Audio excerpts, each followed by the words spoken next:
Told you, I don't know how often I'll be doing these, but there are two stories. There are several stories about tech and COVID-19 that have come that I've seen over the past few days, and we'll continue to see them. And again, um, I'm still trying to manage what the new normal is. And just last week, I was just really sad.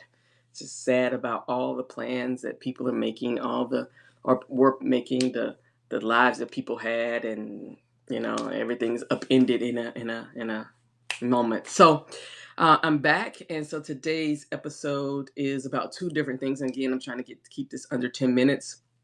One is the fact that the first one is the fact that I'm reading. So I'm reading a Forbes magazine article. Coronavirus stimulus offered by the House Financial Services Committee creates a new digital dollar. So I really want. When I saw that they were talking about these checks and all this money, stimulus money, I knew there were going to be problems because I knew the most vulnerable were going to be left out. And so and this is kind of how we all this is how we often manage in tech. Something sounds like a innovative and disruptive, and it actually leads to harming other the most vulnerable. So with the check situation, well, the whole stimulus package is just to follow it, what they're trying to do, and is just such a shit show, and it shows you that the most vulnerable are never or seldom um, calculated into a lot of the things that happens in our government and in our economy. So a solution for the unbanked or the underbanked is, they're thinking about cryptocurrency, a digital wallet. And I'm a multi-potentialite, so I stay on the surface of a lot of things. I know about digital currencies. I know about Bitcoin. I know about blockchain. I'm not an expert in any means. And I don't have to be to raise up questions that who will be potentially harmed. Because if you listen to today's guest podcast, he talks about he's a privacy expert, academic, and he talks about he prefers to be cash. I mean, to have cash, because when you do digital things, when you do checks and stuff, you can track people, and we as a society should appreciate our anonymity. And we've just given so much data to people that it's hard to figure out what we should be giving and what we shouldn't. But even the most vulnerable, with particularly the things I've seen of ISIS and such, where they're doing these stings, they have these fake schools or whatever, and arresting people. I, this is going to harm folks. It sounds great on the surface, but as we know, blockchain and cryptocurrencies are not the solution for everything, and they can cause harm like anything else. So I would like, and someone in the article said, actually, he was saying while the crises underscores the importance of upgrading our financial infrastructures, broadly implementing a CBCD,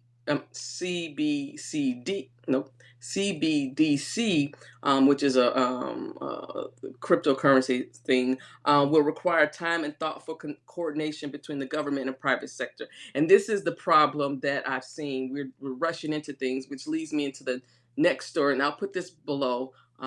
But our government, as we've seen in the interviews with Zuckerberg, these lawmakers are not very tech savvy. And so I would want to see what lobbyists are pushing this, how are they planning on implementing it so that the most vulnerable are not harmed. And this leads me into, with the rush to get everybody online, virtual, leads me to the next article, which is a New York Times article entitled Zoom bombing, um, Zoom bombing, no, Zoom bombing when video conferencing goes wrong. And it's about the Zoom was not made for um, um, just anybody to use it as a public format. It was not made for that. And I have some serious concerns as we continue to push students on the platforms onto platforms like Zoom, um, in our need to get students online. I'm hoping. I know there was a rush in the beginning, but I'm hoping that school systems are actually looking at more appropriate options that were designed for student safety and privacy. So what's happening with this is several public Zoom events, virtual events, have been hacked, and by people ain't got shit else to do, sitting at home. They're also quarantined, just with nothing else to do but be disruptive in the most chaotic ways. And they're hacking into these Zoom calls, and displaying pornography and all kinds of things, which shows the vulnerabilities of these platforms, which they weren't designed to do. And yet, it is going to be quickly a risk management issue for Zoom, because one of the people who was on the call says, if I'm going to be asked to live in Zoom University or Zoom Tavern, then I want to know that it's a secure place for everyone.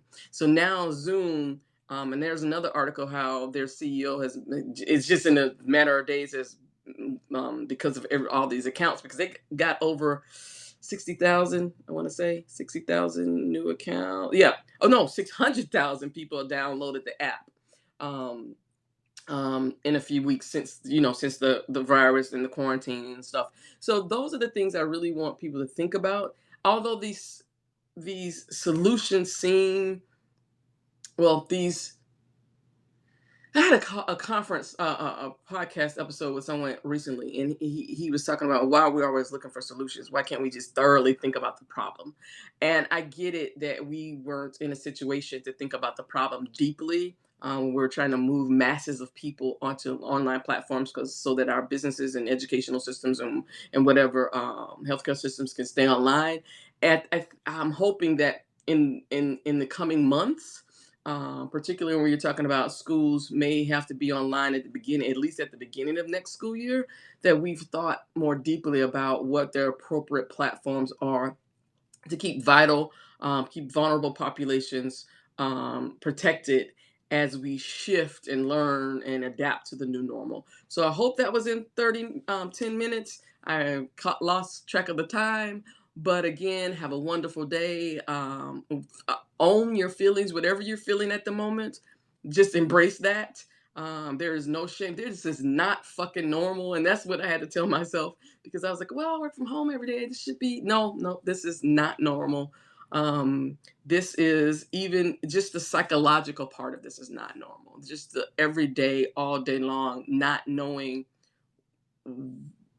what to do, and not being given straight answers.